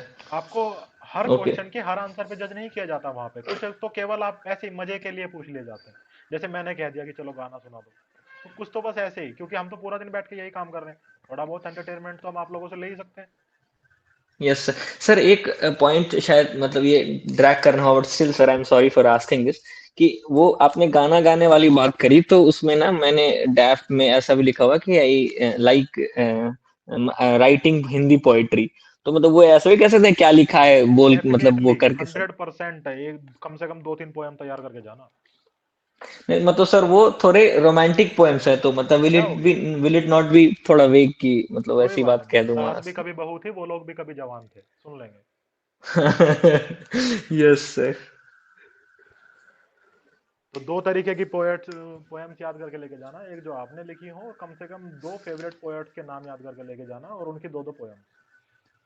ये मतलब ये तो सर मतलब वही है कि ये मतलब जो इतने बेसिक्स है ना वो वाले, तो मतलब क्योंकि मैं इंटरेस्टेड हूँ एक्चुअली में, तो मैं तो मतलब बिना इंटरव्यू के भी उनको कह सकता हूँ कि ये पोएट मुझे मतलब I like this poet and this poetry of his और हर्स, एंड मतलब क्यों पसंद है ये भी मैं कह सकता हूँ वैलिड रीजंस के साथ कि why I like this particular poet. बस तो फिर क्यों चिंता कर रहे हो, बस अपने वाली एक दो अच्छे से करके ले जाना, कोई दिक्कत नहीं। यस बाकी कोई ओके फर्क नहीं ओके सर, पड़ता कि थैंक यू जेनर सर। क्या है, जेनर तो रोमांटिक हो सकता है, कुछ भी हो सकता है, क्या फर्क पड़ता है। मोस्टली मतलब given the age in which we are in, तो romantic definitely is the one जो हम ज्यादा प्रेफर करते हैं सर।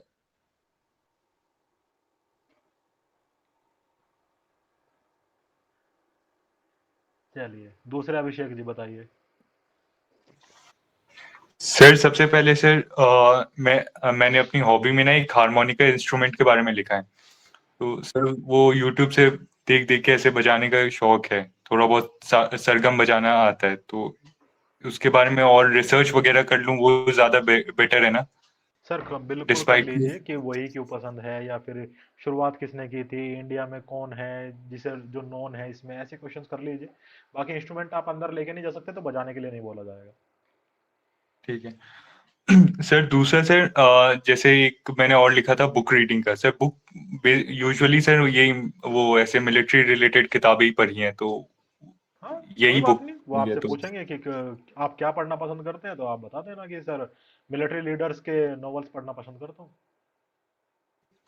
सर तो इसमें कोई जैसे कुछ ऐसा तो नहीं है सर, एक मैंने इंटरव्यू देखा था सर यूट्यूब पे, तो वो कह रहे थे कि अगर बुक रीडिंग लिखा है तुम तो कोई एक ना अगर कोई सपोज करो उन्होंने एग्जांपल दिया था फिक्शन नॉन फिक्शन का, अगर आप नॉन फिक्शन पढ़ रहे हो तो आपको सेपियंस पढ़नी चाहिए, ये वो XYZ 8-10 किताबों के नाम, तो वैसा इसमें भी होगा कुछ? नहीं। ठीक है sir.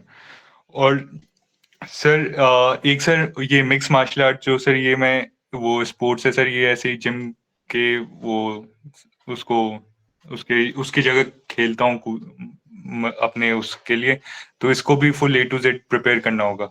Sir A to Z जो शब्द आपने लिखे हैं वो पूरे प्रिपेयर करने होंगे, कोई फर्क नहीं पड़ता कि आपने क्या लिखा, सब ठीक है प्रिपेयर सर। करना होगा।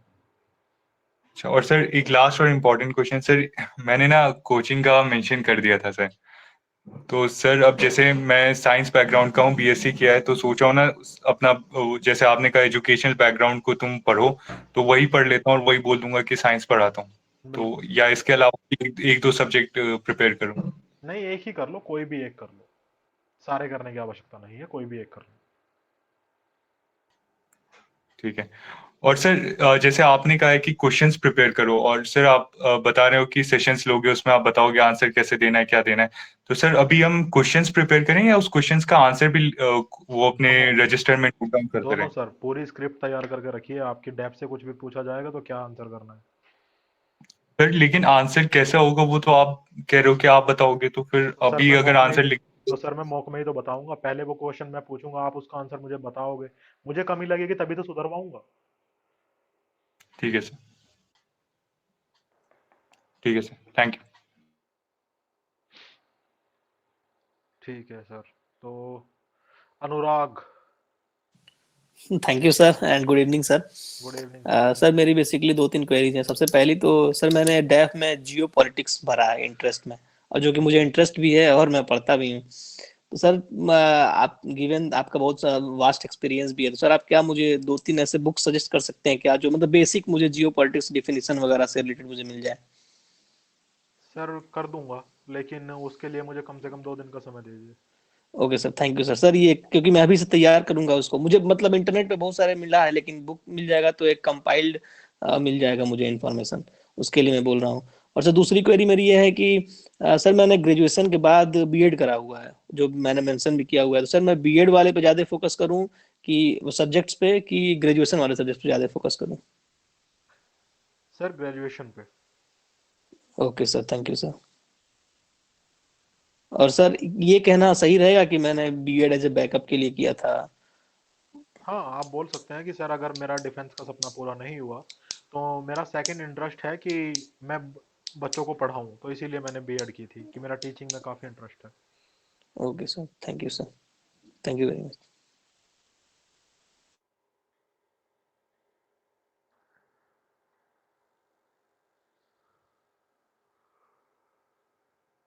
निशांत कुमार।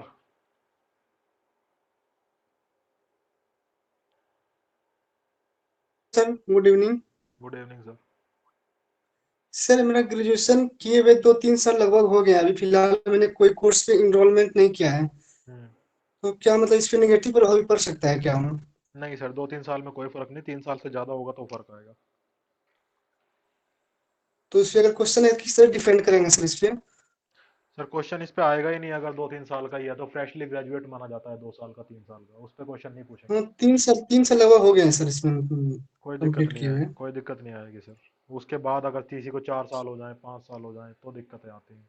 तो उन्हें वर्क एक्सपीरियंस शो करना पड़ता है कि हमने जॉब करनी शुरू कर दी थी, हमने फादर के हेल्प बिजनेस में हेल्प कर दी थी, या फिर फादर थोड़े ओल्ड एज के हैं तो मैंने खेती संभालना शुरू कर दिया था। कुछ भी बोल सकते हैं, काफ़ी चीज़ें जिम्मेदारी दिखाने के लिए। हमें केवल जिम्मेदारी शो करनी होती है दूसरा इसमें। yes, सर दूसरा क्वेश्चन ये है कि सर मेरा हॉबी जो है वाचिंग साइंस फिक्शन मूवी है, तो इसमें मतलब क्या प्रोबेबल क्वेश्चन आ सकते हैं सर? सर क्वेश्चनियर के लिए मुझे कम से कम 4 सेशन का समय दीजिए, उसके बाद बताऊंगा। कम से कम 4 सेशन पूरे होने दीजिए जब क्वेश्चनियर की बात आएगी। उदित त्यागी। यस सर, सर जी राम राम। राम राम भाई। सर जी एक क्वेश्चन था मेरा सबके लिए, जितने भी लगे जॉब कर रहे हैं इस टाइम पर। हाँ जी। तो क्योंकि मान लीजिए सर मैंने 1 साल जॉब करी थी और उसके बाद में सर फिर मैंने तैयारी जब ही स्टार्ट करी जॉब करने के बाद में। सर मेरा ग्रेजुएशन का एक कंटेंट है पूरा, और साथ में मेरा सर एक कंटेंट ये वाला भी है कि भाई हम जब जॉब कर रहे हैं, तो मैंने आईटी के अंदर जॉब करी है, बेसिकली सॉफ्टवेयर डेवलपर था मैं।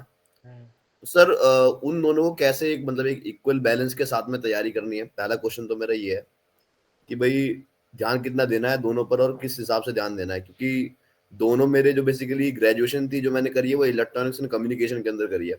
बेसिक्स याद थे मुझे सर, अभी भी थोड़ा बहुत मैं कुछ किसी के लिए पढ़ रहा था, बट और साथ में फिर मैंने जो फील्ड है वो आईटी के अंदर है, तो उसको कितना किस बैलेंस पर तैयारी करनी है, पहला सवाल तो सर मेरा यही है आपसे, तो बताइए इसके बारे में। सर आपने एजुकेशन में जो इंजीनियरिंग कर रखी है वो किसी भी सब्जेक्ट से कर रखी हो तो उसका तो आपको बेसिक पता ही होना चाहिए। जैसे आपने कहा कि मैंने बेसिक तैयार भी कर लिए हैं या मैंने रिसेंटली किसी एग्जाम के लिए पढ़े भी हैं, यस सर। तो सिर्फ बेसिक्स ही करिए, उससे ज़्यादा नहीं। उसके बाद आपसे जो पूछा जाएगा वो ये पूछा जाएगा कि क्या आपने प्लेसमेंट ली थी या आपने कहीं जॉब की थी, तो आपके पास उसका आंसर भी है कि हाँ सर मैंने एक टाइम पे जॉब की थी। फिर वो पूछेंगे तो छोड़ी क्यों, या फिर अभी भी कर रहे हो क्या, तो आप बोलोगे सर मैंने छोड़ दी है। वो पूछेंगे छोड़ी क्यों, यहाँ से आपका इंटरव्यू शुरू होगा। मतलब पीछे के 2 क्वेश्चन आपको जज करने के लिए नहीं थे, यहाँ से क्वेश्चन जज करने के लिए आएगा कि आपने छोड़ी क्यों। तब आपको बताना पड़ेगा कि आपने छोड़ी क्यों। अब इसमें आपके 2 ऑप्शन हो सकते हैं कि सर मैं गवर्नमेंट जॉब की तरफ जाना चाहता था, या फिर आप कहेंगे कि मैं डिफेंस जॉब की तरफ जाना चाहता था। तो ये सिर्फ ऐसे नहीं कह सकते कि मैं डिफेंस जॉब की तरफ जाना चाहता था, आपको बताना पड़ेगा कि सर मेरा पहले से इंटरेस्ट था, लेकिन कुछ मेरी फैमिली की जिम्मेदारियां थी कि मुझे कुछ टाइम के लिए जॉब करनी पड़ी। बाद में मेरी फैमिली की कंडीशन थोड़ी अच्छी हो गई, तो मैंने अपनी जो मेरा ड्रीम पोस्ट था उसके लिए दोबारा से प्रिपरेशन शुरू की। और अगर मेरा यहाँ पे हो जाता है मेहनत से, जैसे कि मैं आप सभी के सामने बैठा हूँ पेपर पास करके, अगर मेरा सिलेक्शन हो जाता है तो फिर मैं अपना ड्रीम परस्यू करूंगा और फैमिली को सपोर्ट करूंगा। अगर नहीं होता है तो मैं फिर से वापस अपनी एक्सपीरियंस जॉब में चला जाऊंगा। सर जी इसमें तो सर मुझे आपका आंसर मिल गया है वाला, लेकिन आपकी इसी इससे एक क्वेश्चन और राइज होता है इस टाइम पर कि भाई जब तुम्हारा डिफेंस बैकग्राउंड था नहीं, कि सर मैं एसएसबी गया हूँ 2 बार, एसएसबी गया हूँ, डायरेक्ट एंट्री से गया हूँ सर जी मैं। तो सर उस चीज को मैं डिफेंड तो चलो मैं इस जगह कर दूंगा कि भाई चल तूने 1 साल के अंदर तो चला गया था वहां पर, तूने एसएसबी चला भी गया तू, लेकिन सर जो होता है ना प्रोलॉन्ग, जैसे मान लीजिए कई बच्चे सामने बैठे हुए हैं जिन्होंने ग्रेजुएशन में तैयारी स्टार्ट करी है। सर मैंने तो सर मिले जुले 5-6 महीने में तैयारी करी है पूरी, ये नौकरी करते करते ही। तो सर उसमें ही मैं ये सोचना चाह रहा था कि क्या मैं इस चीज को किस तरह से, या फिर और इतने यहाँ पर लोग बैठे हुए हैं उसको कैसे कर पाएंगे कि भाई तेरी चीज मैच नहीं कर पा रही है, तू मतलब पहले से तो तू झूठ बोला कि तो पहले से तो करके नहीं आया तू ये सब, तो इस टाइम पर आया है मतलब गेम के अंदर डिफेंस के। नहीं, तो आपको यही तो मैं बता रहा हूँ कि सर मेरी पारिवारिक जिम्मेदारियां थी कि जिसकी वजह से मैं पहले मुझे एक अर्निंग सोर्स चाहिए था। उसके बाद ही मैं, क्योंकि अगर मैं ग्रेजुएशन नहीं करता तो मैं किसी भी एग्जाम के लिए एलिजिबल नहीं होता, और ग्रेजुएशन करने के साथ साथ मुझे फैमिली की जिम्मेदारियां भी करनी थी। तो मैंने ग्रेजुएशन करने के बाद पहले 1 साल अपनी फैमिली की जिम्मेदारियां पूरी करने के लिए दिया, या फिर आप कह सकते हैं कि एजुकेशनल लोन था सर, तो मैंने एजुकेशनल लोन चुकाने के लिए पहले 1 साल वहां पे ये किया, अपनी जॉब की, और उसके बाद मैंने प्रिपरेशन स्टार्ट की वापस अपने ड्रीम को परस्यू करने के लिए। सर किसी तरह का भेदभाव तो नहीं है ना इस चीजों में कि भाई जो इंसान ने आप तैयारी कर रहा है और जो इंसान बहुत पहले से करता आ रहा है, तो उसमें कुछ भेदभाव तो नहीं है ना नहीं यूपीएससी सर, मेंबर के जो ज्यादा सामने। लंबे समय से कर रहा है उससे तो ये माना जाता है कि इतने लंबे समय से इसका पास क्यों नहीं हुआ। अच्छा जी। तो ये तो और ड्रॉबैक हो जाता है। अच्छा ये तो सर ठीक अच्छा है। है कि आपका गैप कम है इन चीजों में। वो आपसे पूछेंगे कि ग्रेजुएशन के इतने समय तक आप क्या कर रहे थे, आप बता देना कि सर मैं प्राइवेट फर्म में जॉब कर रहा था, बस खत्म। ठीक है तो जी। आपके लिए तो ये पॉजिटिव है, नेगेटिव नहीं है, गलत सोच रहे हो आप इसे, आपके लिए पॉजिटिव चीज है। हाँ मतलब जितने भी सब लोग हैं सब सबने एनडीए सीडीएस सब सर बहुत बहुत बार देकर आ चुके हैं, तो सर मुझे कहीं ना कहीं रियलाइज होता है खुद से भी कि यार तूने एकदम से मतलब ठीक है सर, एनडीए मैंने भी दिया है, बट लेकिन वो गैप जो रहा है ना 4 साल का ग्रेजुएशन के बीच में, और सर मैंने जेन्युइनली बोल रहा हूँ मैंने इसके लिए पढ़ाई नहीं करी थी, मैंने मेरे दिमाग में उस टाइम पर नहीं आया था, और ये रियलाइज मुझे बाद में ही हुआ है। सर इतना सच बोलना क्या मेरे लिए सही रहेगा, ये मैं ये बात भी सभी लोगों के लिए वैसे कॉमन रह सकती है वाली बात भी। नहीं नहीं, कोई दिक्कत नहीं आएगी इस चीज में, ये आपके लिए पॉजिटिव है, इसे आप जबरदस्ती नेगेटिव बना रहे हो कि आपने कम समय में तैयारी करके अपना एग्जाम निकाल लिया, ये तो पॉजिटिव चीज है। ठीक है या सर, ठीक है, आप जो भी धन्यवाद। काम करते हो फोकस से करते हो। धन्यवाद सर, धन्यवाद। कोई वेल डन। आपको बोल रहा है सर कि आपके फादर की मंथली इनकम उसके ईयरली इनकम के बराबर है। सर्दी में भी बकवास मारो जाया करेगा तो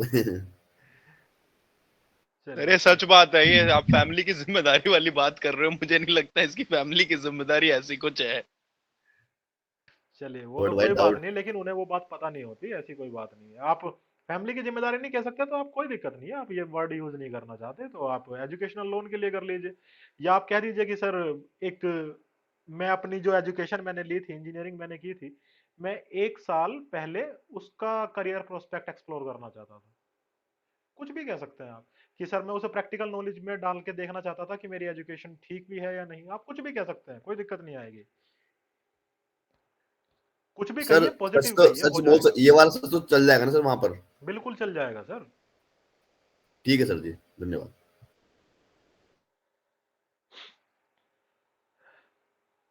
प्रीतम प्यारे नहीं, Pritam Pandey. Yes sir, good evening sir. Good evening sir. Sir जैसे मेरा एक डाउट था कि जैसे हम कोई भी क्वेश्चन हमसे करते हैं तो हम आंसर जब करते हैं तो जैसे फर्स्ट थॉट जो हमारे दिमाग में आता है उस तरीके से हम आंसर करना स्टार्ट कर देते हैं, बट बीच में अगर ये थॉट आता है कि कुछ और हमें ऐड करना चाहिए, लेकिन वो सेंटेंस जैसे हमारे आंसर के शुरुआत में होना चाहिए था, तो क्या वो चीज हमें ऐड करना चाहिए बाद में या फिर उसको इग्नोर बाद करना जब चाहिए? आपका आंसर खत्म होने वाला हो और आपको कुछ चीजें याद आ जाएं, तो आपको यस सर। सर कंजक्शन का इस्तेमाल करना चाहिए। इंग्लिश में कंजक्शन होते हैं ना, कि आप दो यस सेंटेंसेस सर। को जोड़ते हो, तो उसके बाद आप शब्द कर सकते हैं कि सर इसके अलावा इसके कुछ और फैक्टर्स भी हैं, और वो चीज ऐड कर दो। Yes yes sir. सर एक और डाउट था। अ, जैसे सर मैं अभी करेंटली आईएमडी में वर्किंग हूँ, सितंबर में ज्वाइन किया है। तो सर अभी जैसे हमारा जस्ट फैमिलियराइजेशन टाइप किया गया है, पूरी ट्रेनिंग हमारी हुई नहीं है, और लेकिन हमें मतलब वर्किंग टाइप्स रख लिया गया है, जैसे हम सारी डे टू डे काम जो हमें असाइंड है वो हम कर देते हैं, बट सर उतना प्रोफेशनली मुझे सारे सेक्शंस के बारे में चीजें नहीं पता, तो जैसे मैं वहां जाऊंगा तो वो मुझसे पूछ सकते हैं ना कि ये इंस्ट्रूमेंट कैसे वर्क करता है, ये क्या होता है, तो नहीं सर, वो कैसे इंस्ट्रूमेंटल उसके बारे में इंस्ट्रूमेंटल पूरा? डिटेल्स नहीं पूछी जाती सर। आपसे आपके वर्क के बारे में पूछा जाएगा, आपका काम क्या है, आप क्या करते हैं, आपका डिपार्टमेंट कौन सा है, ये डिपार्टमेंट है क्या, करता क्या है, आपकी इसमें पोजीशन क्या है, आपकी वर्क ड्यूटीज क्या है, आपके नीचे काम कितने करते हैं लोग, आपकी लीडरशिप ड्यूटीज क्या है, ये सब पूछा जाता है। ये नहीं पूछा जाता कि ये वाला इंस्ट्रूमेंट कैसे काम करेगा। सर मैंने अपने डेप में इंटरेस्ट और हॉबी वाले सेक्शन में डाल रखा है कि स्पेस साइंस न्यूज को फॉलो करना, और स्कूल लेवल वाले सेक्शन में मैं परेड कमांडर रहा था अपने स्कूल टाइम में, तो उसको मेंशन किया हुआ है। तो क्या मेरा जो इंटरव्यू है मैक्स इधर शिफ्ट कर सकता है, ज्यादा से ज्यादा चांसेस है क्या?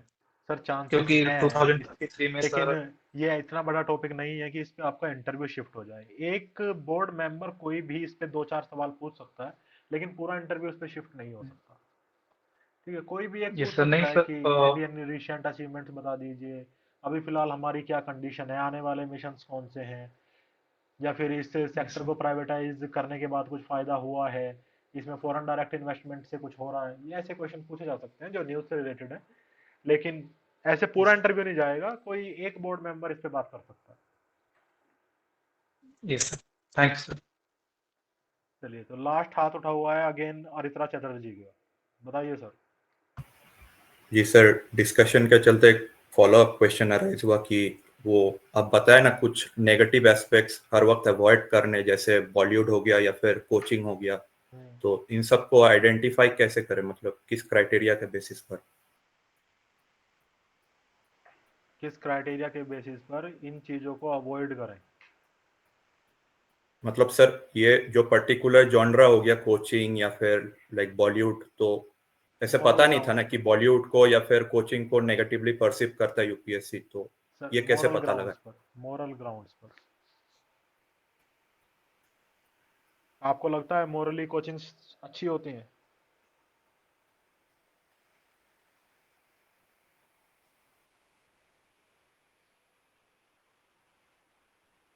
या फिर मोरली आजकल जो कर रहा है वो बॉलीवुड जो भी कुछ प्रिसीव कर रहा है वो सही है? सर कोचिंग का तो ये हो सकता है ना कि one size fits all approach जो यूज किया जाता है इंस्टीट्यूशन में, जो पर्सनलाइज्ड अप्रोच कोचिंग वाले देते हैं उसके चलते बेनिफिट भी हो सकता है। सही है, हो सकता है। बेनिफिट नहीं होता तो मार्केट में कोई चीज एग्जिस्ट ही नहीं करती ना, बेनिफिट तो फॉर श्योर होता ही होगा, वरना तो कोई एग्जिस्ट कैसे कर लेगा इतनी बड़ी मार्केट में। तो बेनिफिट तो है, लेकिन गवर्नमेंट के पर्सपेक्टिव से अगर हम इसे सोचें तो पहला ही पर्सपेक्टिव ये आता है कोचिंग एग्जिस्ट ही क्यों करती है, हमारे एजुकेशन सिस्टम में क्या कमियां हैं जो कोचिंग डेवलप हो गई।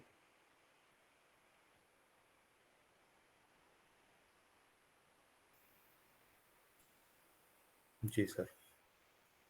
तो फायदे तो हैं, तब अगर फायदा नहीं होगा किसी को किसी भी चीज से, अगर किसी का कस्टमर बेस नहीं होगा, देखिए कोचिंग्स के लिए तो आप लोग कस्टमर है, स्टूडेंट तो है नहीं, कोचिंग्स के लिए तो आप लोग कस्टमर है। अगर किसी भी बिजनेस का कस्टमर बेस नहीं होगा तो वो मार्केट में एग्जिस्ट कैसे कर जाएगा? तो कुछ फायदा होगा तभी कस्टमर बेस बनेगा। तो ऐसा नहीं है कि फायदा नहीं हो रहा, हो तो रहा है, लेकिन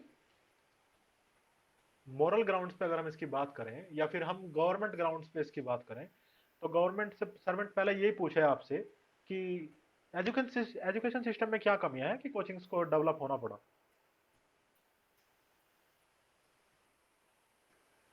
और अगर ऐसी सर कमियां हैं लाइक तो कमियां सरकार तो दूर क्यों है नहीं कर ऑन रही? ग्राउंड, अगर हाँ तो बताओ ना, अगर कोचिंग लिख दिया है तो डिफेंड करने में बताना तो पड़ेगा। मैं ये नहीं कह रहा कि इन चीजों को नहीं बताया जा सकता, बताया जा सकता है, लेकिन मैं ये कह रहा हूं कि अगर इन तक बात जाए ही ना तो बेहतर रहे। जी सर। बाकी डिफेंड तो हर चीज को किया जा सकता है, अगर किसी ने लिख रखा होगा तो डिफेंड तो मैं भी कराऊंगा, वो अपने आप भी करेंगे। अब लिख दिया तो लिख दिया, लेकिन मैं तो ये आप लोगों से कहना चाह रहा हूं कि ऐसी चीजों से लिखने से ही बचे तो बेहतर। जी सर, मतलब वैसे लिखा नहीं था, मतलब ये जनरल क्वेश्चन अराइज हुआ कि ऐसा पर्टिकुलरली कुछ नेगेटिव एस्पेक्ट्स वगैरह है क्या जिसको हम लोग को अवॉइड ही करना है ऑल टोटल। नहीं नहीं, ऐसी चीजों को तो देखो ऐसा ही है जैसे मैंने बताया आप लोगों से कि बहुत सारी चीजें ऐसी होती हैं जो मोरल ग्राउंड्स पे यही मानी जाती हैं कि नहीं ठीक नहीं है, गलत ही है। अब अगर इस सर कोचिंग्स की एक्चुअली हम लोग का वो उम्र नहीं है ना कि सबको एकदम पूरा अच्छे से हम्म जांच कर ले कि ये सही है या गलत है, जैसे आपने अभी परसीव करवाया तो इसके चलते पता लगा कि हाँ ये सही है या फिर ये गलत है उस लेवल पर।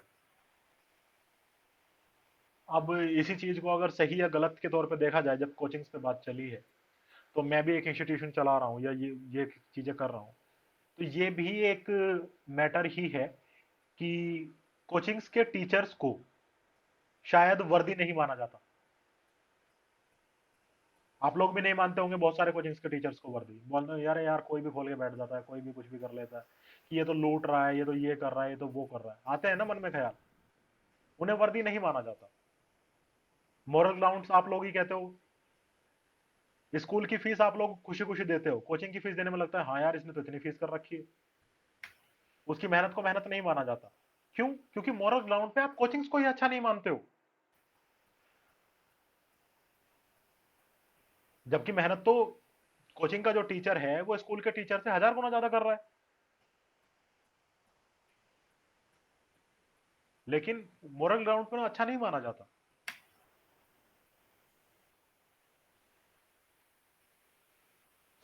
तो वो ऐसी चीजें हैं जिन्हें लिखने से बचना चाहिए ऐसी जगह पे, बाकी जगह बहस करने के लिए अच्छी चीज है ये।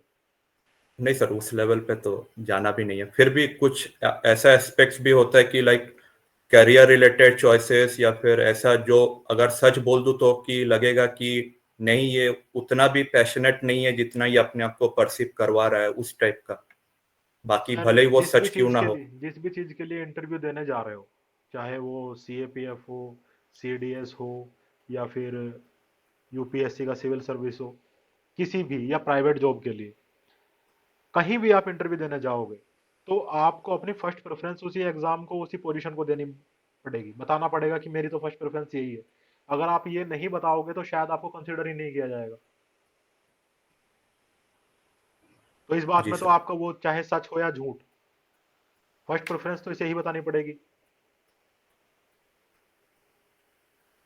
जी। अगर आप किसी को जाके ये कहते हो कि यहाँ तो इसलिए आ गया, कहीं और हो नहीं रहा था, तो वही आपको क्यों रिकमेंड करेंगे? आपको ये बताना पड़ेगा ना कि मैं तो डाई हार्ड आपका ही एस्पिरेंट हूं, प्लीज ले लो। जी सर। चलिए, लास्ट दैट्स हाथ ऑल उठा सर, हुआ है thank you Harsh sir. Singh ji का। जी सर बताइए, फिर चलते हैं हम भी। हाँ, नमस्कार सर। नमस्कार साहब। सर यही सच और झूठ का जो भी अभी बात चल रही थी सर, उसी से रिलेटेड क्वेश्चन है कि सर सिविल वाले कैसे जस्टिफाई करेंगे कि सीएपीएफ में क्यों आना चाहते हैं? अगर आप आगे वाले सेशन में इस क्वेश्चन को लेंगे तो सर अभी कोई दिक्कत नहीं, आप बाद में बता देना। सर सिंपल आंसर है, अगर आपसे पूछा जाएगा कि सिविल सर्विस की तैयारी कर रहे हो, तो अगर कर रहे हो, आपके डेफ में लिखा हुआ है तो, नहीं लिखा हुआ है तो कोई बात नहीं, डेफ में लिखा हुआ है तो बताना हाँ सर कर रहा हूँ। कि अगर आपकी सीट, मतलब आपको अगर सिविल सर्विस में जाने का मौका मिलेगा तो सीएपीएफ छोड़ दोगे? कि sir only for IPS.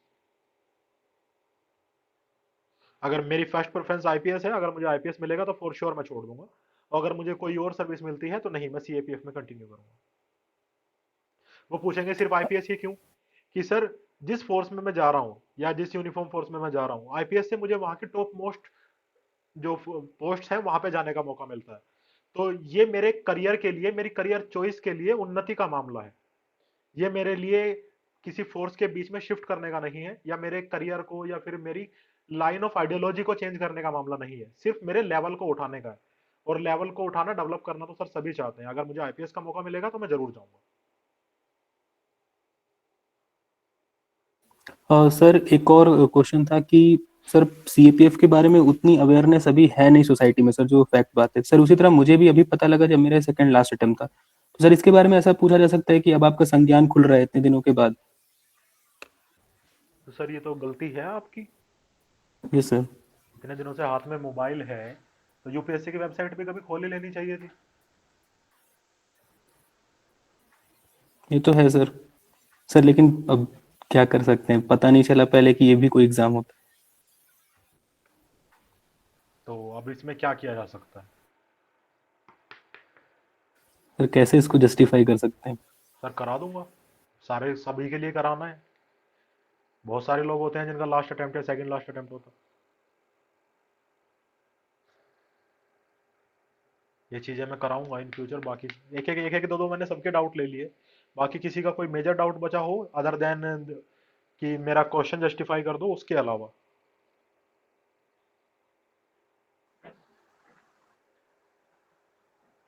Hello. हाँ जी नूनिया साहब। Good evening sir. Good evening sir. Sir जैसे अभी कैंडिडेट्स है सारे के सारे यहाँ पे मेजोरिटी ऑफ इसमें डिफेंस बैकग्राउंड की है, इन मतलब इन द सेंस कि नहीं सर। एनडीए और सीडीएस दिया हुआ है सर। मतलब बहुत लोग, मतलब जितना भी काफी लोग हैं। तो सर मेरा तो ना ही मैंने एनडीए दिया ना ही सीडीएस दिया है, और ये सीएसए की प्रिपरेशन कर रहा हूँ। और ये सीएपीएफ का भी मेरे को पता नहीं था पहले। तो ये एक फ्रेंड ने बताया था, तो उसी के चक्कर में भर दिया था। वो भी इसलिए भर दिया क्योंकि ग्रुप ए सर्विस थी और असिस्टेंट कमांडेंट मतलब अच्छा लग रहा था, इसलिए भर दिया। वो हो गया तो इसमें इंटरेस्ट बन गया अभी। तो लेकिन सर अगर वहां पे पूछें कि आपने पहले कभी मतलब एनडीए भी नहीं दिया, सीडीएस भी नहीं दिया, और आप सीएपीएफ में आने की कोशिश कर रहे हो, तो उसको कैसे जस्टिफाई करेंगे फिर?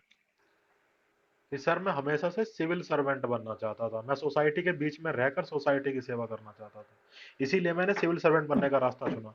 और उसके बाद मुझे, जब मैंने सिविल सर्विसेज की तैयारियां शुरू की, तो मुझे पता चला कि असिस्टेंट कमांडेंट जो कि सीएपीएफ फोर्सेस में एक अच्छी अपॉर्चुनिटी है जिसमें मैं लोगों के बीच में रहकर भी और अपनी सेवाएं दे सकता हूं, तो मैंने इस अपॉर्चुनिटी को भी ग्रैब करने की कोशिश की और इसमें अपना फॉर्म डाल दिया। ओके ओके, लेकिन सर जैसे अभी मेरे से पहले पूछा था एक बंदे ने, वही है कि अगर वो पूछे मेरे से कि आप अगर CSE हो जाता है तो आप क्या चूज करेंगे, आईपीएस।